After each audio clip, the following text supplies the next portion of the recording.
Okay, so this is for the week 10 readings. I'm going to start with the one about the Kurds in Turkey and the Zapatistas in Mexico. Um, the main thing that stood out to me about this reading was perception. How you present yourself is so important, especially in today's day and age with media like, CNN, Fox News, how they're going to portray it, whatever.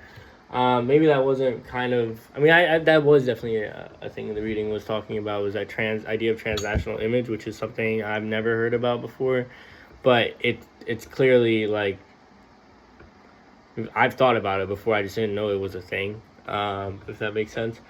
Um, yeah, and that was kind of sort of perception. How are people going to perceive you? And I think that's something that you have to think about, even when especially when you're thinking about causes that are so important, and comparing the two. Like, I liked how it pointed out. I mean, not like, but like I understood when it pointed out kind of how the idea of how these armed groups, how they present themselves really shapes their narrative, obviously. So when you think about how the Zapatistas kind of stayed away from that idea of armed conflict. I mean, they were, but they moved away from it quickly. Whereas the Kurds were there for so long. The PKK, I think that was the abbreviation, were in conflict for so many years. And you don't want to be perceived as a terrorist organization.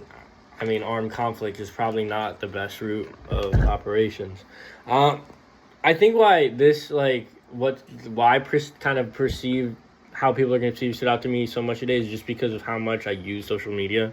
And I just did a paper about how Donald Trump's foreign policy stuff with Ukraine is perceived throughout different media sources. And it's just like, you can't, like, you have to be so careful with what you read and how you take in your information. Maybe this isn't directly related to this reading, but I feel like it is, because it's like, when you are a cause and a movement and you're fighting for something that is so important, you do have to think about how the rest of the world is going to perceive your actions. And I mean, that's kind of what I took away from the reading.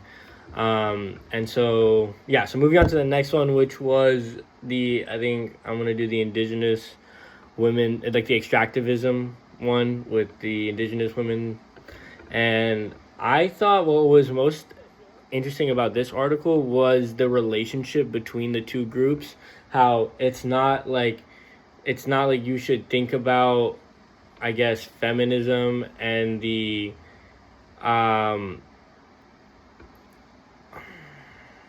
hold up.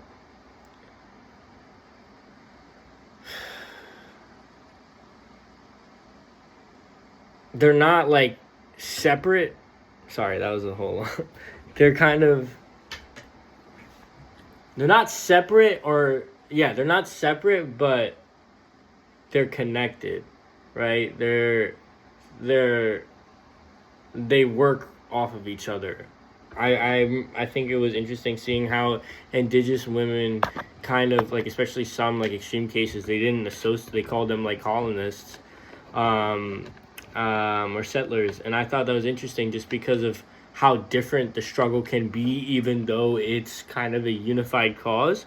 That was kind of something that stood out to me. Like, the relationship is like, there can be tension, but because you're kind of finding a common ground, it works. But the biggest thing that stood out to me was kind of how um, that relationship between the two groups. And another thing that was interesting to me was, the idea, like, we've talked so much about colonialism, and seeing that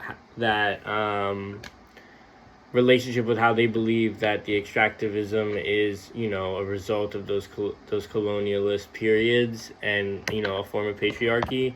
So, I mean, that was interesting to read about, especially because it's kind of that connected flow from our earlier readings. But yeah, the main thing that stood out to me was really, the idea that it's not necessarily one allied cause, even though it is, but it's more of like interconnected. It works off of each other. They complement. It's like a partial connection. Okay, so the next one, indigenous people in Latin America. The one about the statistics. So obviously, through this course, I learned that there's. I mean, I obviously had an idea. I mean, I went to a middle school that did a lot about indigenous culture, and I learned, like, I was exposed to the stuff at a very young age. But I never really. It's hard to grasp. Like, I knew there's a lot of indigenous people in South America and Mexico, but I didn't realize how much of the population. And when I took this course, it really expanded my mind to understanding, like, wow, there are so many people. There's so many different what was it, like 600 to 800 different indigenous tribes. I mean, I definitely did not think there were that many. And when you actually look at South America and you try and think about it, like, okay, wait, that makes like that. Wow, that's pretty cool. So, I think this flows nicely with the Evo Morales one, but I'll do that next. But for me, what was so like crazy to read about was the amount of poverty these people face, and then like I read the Evo Morales one after. So then reading about kind of what the struggles could be for those indigenous people kind of made sense why they were so impoverished. And that was like, it's hard to like feel, you know, it's a tough feeling to take in. I feel like I get more emotional than I should to things like this, but like, I just remember reading about like basic like necessities like electricity or clean water and stuff. And obviously being from India, I've seen that. My dad's family in India, like, they're not necessarily not impoverished at all, but it's different, right? And then you go to those neighborhoods and you see how some people live, and it's okay. Let me rephrase that. I've been to India, so I see that, not at my dad's family. That was the same thing when I go to visit my dad's family. Um, Sorry. But yeah, I kind of understand that, and that like barrier, I couldn't really figure out why until I pieced it kind of together. Like, maybe I feel like I'm sounding like an idiot, but I guess maybe I am. But I don't know. I think like one thing that stood out to me was kind of the structural. They're kind of forced into poverty. Like, it's hard to be not excluded when you're an indigenous person. Like, I feel that was something that I kind of took away from the reading in general, that there's so many disadvantages and there's lack of like a representation throughout the entire continent, throughout these various populations. So, there is a sense of cultural erosion, if you will. That's what I took away from that one. And then the last one, the Evo Morales one.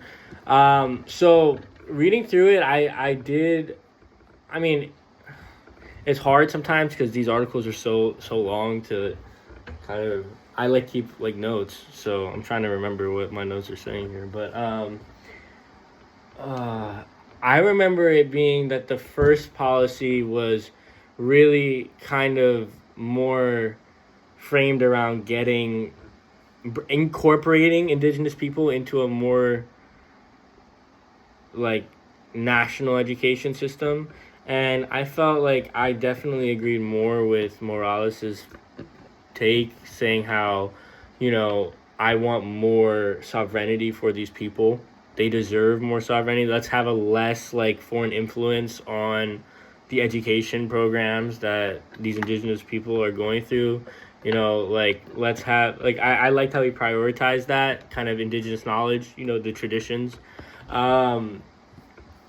So kind of seeing the difference, and like I guess one of the major things was how like the education system was like kind of shaped by colonial practices, kind of seeking to incorporate indigenous peoples to, a more, to learn Spanish, right? When they don't necessarily need to.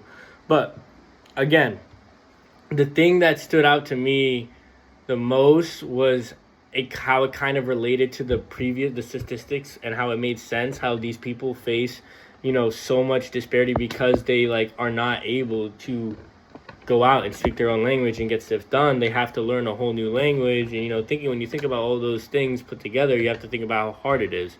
So there was one more point I wanted to make. Come on, please.